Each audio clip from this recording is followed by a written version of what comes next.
देश के कोने कोने से लाखों लोग एकत्रित हुए थे स्वतंत्रता का जश्न मनाने के लिए। लेकिन इस खुशी के साए में विभाजन के दर्द ने अपनी छाप छोड़ दी।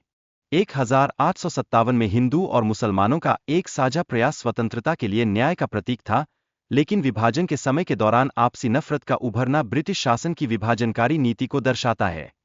स्वतंत्रता के समय बार और फसलें नष्ट होने से देश के लोगों में भय और अनिश्चितता का माहौल था। लाखों लोग अपनी जान की सलामती के लिए एक दूसरे के देश में पलायन कर रहे थे। विभाजन के समय लोगों ने यात्रा करने के लिए विभिन्न तरीके अपनाए, जैसे ट्रेन के छतों पर बैठना और बैलगाड़ी का उपयोग करना, जो उनकी विविधता और स्थिति की भयावहता को स्पष्ट करता है। मोहम्मद अली जिन्ना द्वारा विभाजन की मांग ने भारत की एकता और भाईचारे को गहरी चोट पहुंचाई। यह इस बात का सबूत है कि राजनीति में धार्मिक आधार का प्रभाव कितना भयानक हो सकता है। महात्मा गांधी और अन्य नेताओं ने विभाजन को रोकने के प्रयास किए और जिन्ना को भारत का पहला प्रधानमंत्री बनने का प्रस्ताव दिया, जो दर्शाता है कि विभाजन का निर्णय स्वीकार करना कितना जटिल था। नेहरू के प्रेरणादायक भाषण के बाद देशभक्ति की एक नई लहर उभरी, लेकिन स्वतंत्रता की कीमत अत्यधिक थी। लोग महात्मा गांधी के नाम पर जोरदार नारेबाजी कर रहे थे, जो उस समय का एक महत्वपूर्ण पहलू था।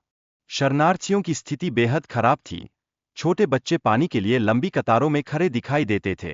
कई परिवारों के पास स्थायी निवास की कोई व्यवस्था नहीं थी, जो उनकी कठिनाइयों को दर्शाता है।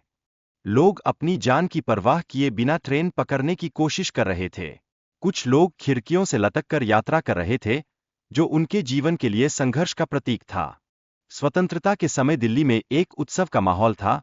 लोग कुतुब पर स्वतंत्रता का जश्न मनाने के लिए जा रहे थे। यह समय ऐतिहासिक और भावनात्मक रूप से बेहद महत्वपूर्ण था।